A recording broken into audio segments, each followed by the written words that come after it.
मुझे तो ये लग रहा थोड़े से दिन में इस देश के लोग खड़े होंगे, समाज खड़ा होगा और ईडी वीडी दफ्तरों को घेरेगा, ऐसा मुझे लग रहा है। ऐसी आवाजें भी आ रही समाज से। उनको सिर्फ ये देखना फाइल पे क्या है, फाइल में अगर सबूत नहीं है पैसे की ट्रेलिंग के तो इमीडिएट जमानत दे देनी चाहिए थी सुप्रीम कोर्ट को। ये सुप्रीम कोर्ट बार बार क्या पूछ रहे हैं, ये नहीं लाओ, वो नहीं लाओ, फलाना लाओ, ढिकड़ा लो, ये जमानत के केस में थोड़ा होता है, ये ट्रायल में होता है। और खास तौर पे ऐसे वक्त में जब इलेक्शन हो और खास तौर पे ऐसे वक्त में जब उन लोगों के केस हो जो बुलंदी से आवाज बोलते हैं, जो देश पसंद करता है बोल्डनेस को, उस तरह के एमपीओ को या उस तरह के लोगों को जो कि बुरी टक्कर दे रहे हैं आज की सत्ता वाली पार्टी को, उनके नेताओं को पकड़ा और सुप्रीम कोर्ट भी उसमें कहीं कहीं तारीख लगाई जमानत देने के लिए। अभी ईडी ने जिस तरह से संजय सिंह के ऊपर कार्रवाई की है मनीष सिसोदिया के बाद, और ये चर्चा है कि तमाम सांसदों को इस चुनाव के पहले ही इस तरीके से कार्रवाई में धकेला जा रहा है सिर्फ नाम लेने की वजह से, क्या लगता है कैसे संजय सिंह को क्यों फंसाया जा रहा है इस तरह से? और संजय सिंह ने यह आरोप लगाया ईडी पर कि वह उन्हें बिना सीसीटीवी कैमरे वाले कमरे में शिफ्ट करना चाहती है। ये बकवास है, मजाक है। हाई कोर्ट और सुप्रीम कोर्ट का भी मजाक है, इस देश की न्यायिक व्यवस्था का मजाक है। जो गाइडलाइन है भाई उसको सीसीटीवी कैमरे के अंदर ही पूछताछ करनी है। किसकी हिम्मत हुई, कैसे उसको बाहर लेके गए? फिर कह रहे थे हमने तो दीमक की दवाई डलवानी थी वहां पे। अरे तुम्हारी दीमक की दवाई अगर वहां डलवानी थी तो बता देते सुप्रीम कोर्ट को। सारे में एक ही दिन दीमक मारोगे, मानसिकता का दीमक मारना है। ये किसी न किसी आकाओं को खुश करने के लिए इस तरह की शरारत करते हैं कर्मचारी लोग, क्योंकि इनको निर्देश होते 2 नंबर के कि इसके साथ ऐसे करोगे और वो दिखा देंगे हमने कर दिया जी, ऐसे ये कर दिया वो कर दिया। मगर अब काफी सरकारी इस तरह के ईडी राइटी और इस तरह के लोग डरने लगे हैं अंदर ही अंदर। उनको पता है कि सरकार परिवर्तन होने वाली है, तुम्हारा इलाज होगा, तुम्हारे से हिसाब किताब पूछा जाएगा जो अन्याय तुम लोगों के साथ कर रहे हो। और ऐसे मौके पे हाई कोर्ट और सुप्रीम कोर्ट को भी इमीडिएट एक्शन लेना चाहिए। और डिस्ट्रिक्ट जुडिशरी वाले जज ने भी कहा चलो बात सुन ली, इन्होंने अपना बयान दे दिया, रफा दफा, ऐसे नहीं करना चाहिए। डिस्ट्रिक्ट जुडिशरी को भी ऐसे नहीं करना चाहिए, ये गंभीर आरोप है, उसकी जांच करवानी चाहिए थी। और जांच में जो भी गलत साबित हो उसको सजा के तहत, उसको कानून के तहत लाना चाहिए था उन अफसरों और कर्मचारियों को। ये खुर्द-बुर्द करने की बात नहीं है। डिस्ट्रिक्ट जुडिशरी को भी इस देश में मजबूत होने की जरूरत है। ये खाली नौकरी नहीं है कि जज की नौकरी करनी है और बच्चे पालने हैं।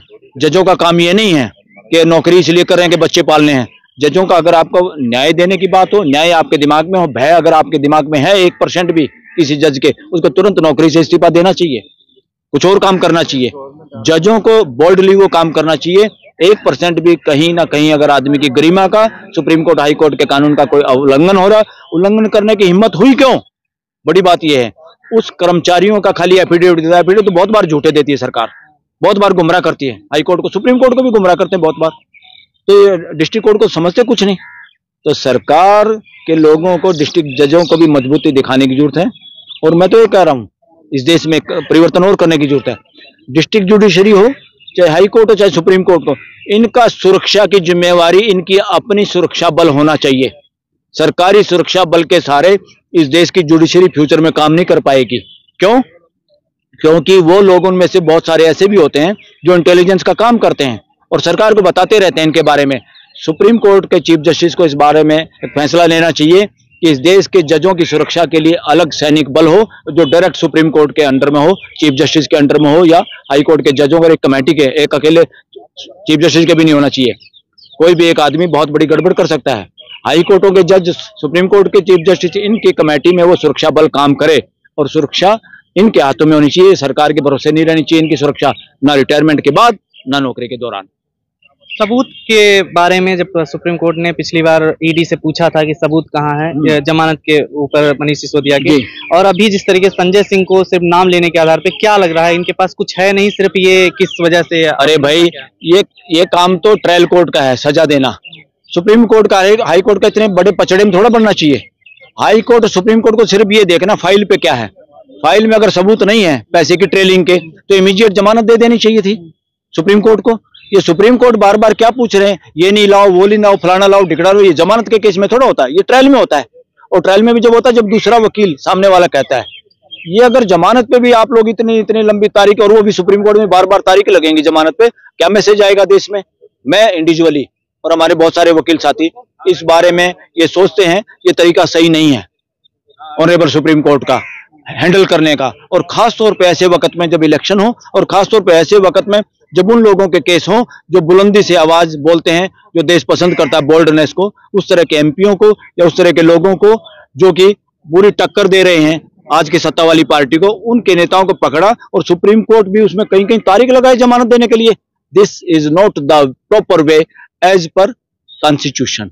कॉन्स्टिट्यूशन ये कहता है ये मुद्दे नहीं पूछे, सुप्रीम कोर्ट को क्या पूछना भाई, सबूत दो फलाना, अरे सबूत नहीं है फाइल पे तो जमानत दो, हम सबूत मांगे क्या? ये सबूत एविडेंस का काम ट्रायल कोर्ट का है, हाई कोर्ट सुप्रीम कोर्ट का नहीं है। या तो दूसरी साइड के वकील सिंह भी ऐसी बात कहें, उन्होंने ऐसी बात नहीं की। और बार बार क्यों? राइट टू लाइफ यार, जीने का अधिकार कितना बड़ा है, और कौन है वो केस में सामने, ये ध्यान देने की जरूरत है। जिन लोगों के खिलाफ केस हैं, जो लोग जेलों में हैं, वो कौन है? वो देश की राजनीति के अहम हिस्सा हैं, वो सत्ता के जो लोग बैठे हैं उनके पॉजिटिवली प्रतिद्वंदी हैं, और उनकी वो बातें उठाते हैं जो देश को पता नहीं होता, और वो बातें उठाते हैं जो देश को प्यारी हैं। इसलिए उन लोगों की जमानतों पे तारीख लगाना, ये तरीका हाई कोर्ट और सुप्रीम कोर्ट का बिल्कुल सही नहीं है। संजय सिंह के बाद तमाम जो और भी सांसद हैं उनके खिलाफ भी ये ईडी की कार्रवाई जारी है। लग रहा है कि आपको लग रहा है कि 2024 के बाद तमाम नेता, मुझे तो ये लग रहा थोड़े से दिन में इस देश के लोग खड़े होंगे, समाज खड़ा होगा और ईडी वीडी दफ्तरों को घेरेगा, ऐसा मुझे लग रहा है। ऐसी आवाजें भी आ रही समाज से कि अब इनको ईडी और ये जो ऑफिस है इनके, इन्हीं को घेरना पड़ेगा, क्योंकि ये इंडिपेंडेंटली काम नहीं कर रहे, ये बाइस्टली काम कर रहे हैं, ये खास लोगों के खिलाफ काम कर रहे हैं। जिन लोगों की जांच देश चाहता है उनकी जांच नहीं हो रही है, ये जांच उनकी कर रहा है जो आका बोलते हैं ये ऑटोनोमस बॉडी है, स्वतंत्र बॉडी है। अब ऐसे माहौल पे जब ये एजेंसियां गलत काम कर रही हैं या गलत लोगों को महसूस होता है गलत काम कर रही हैं, और हाई कोर्ट और सुप्रीम कोर्ट भी लगता है जितना एक्टिव होना चाहिए उतनी एक्टिव नहीं है, फिर देश क्या करता है?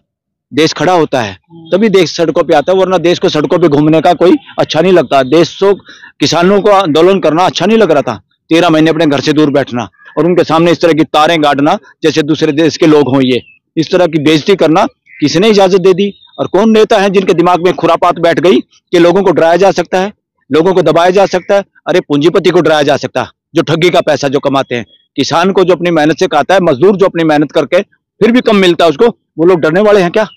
इनकी एजेंसियों को ये देश देखेगा, पूंजीपति नहीं देखेंगे। इस देश की जनता जो अपोजिशन के लोगों के, दबंग लोगों की आवाज सुनना चाहता है, अगर उन पे कोई दबाव डालेगा और ज्यादा बेइज्जती करेगा तो फिर इंतजार में हाई कोर्ट सुप्रीम कोर्ट की भी इंतजार नहीं करता देश, क्योंकि हाई कोर्ट सुप्रीम कोर्ट से जब न्याय नहीं मिला पूरी तरह तभी तो किसान आए बॉर्डर पे। तो ये ईडी आईडी और ये लोग ध्यान देने की जरूरत है कि वो अपना कर्तव्य 140 करोड़ के साथ समानता का व्यवहार करे। ईडी आईटी ये पिंजरे के तोते नहीं है, जो कि सुप्रीम कोर्ट ने कहा था तुम पिंजरे के तोते की तरह काम करो, सीबीआई को कहा था सुप्रीम कोर्ट ने, तो उस तरह काम करने की जरूरत है। You are public servant, you are employ of government of India, not prime minister और होम मिनिस्टर ऑफ इंडिया। तो इन लोगों को वो उस तरह काम नहीं करेंगे तो देश की जनता के अंदर जिस तरह से उबाल है, जिस तरह से सहनशीलता बहुत दिखा ली देश ने, इन लोगों तक भी ये देश के लोगों को, इन तरह के नेताओं को बचाने का काम इस देश की जनता करेगी। खबरों में बने रहने के लिए फोरम 4 को सब्सक्राइब करें और नोटिफिकेशन पाने के लिए बेल आइकन दबाएं।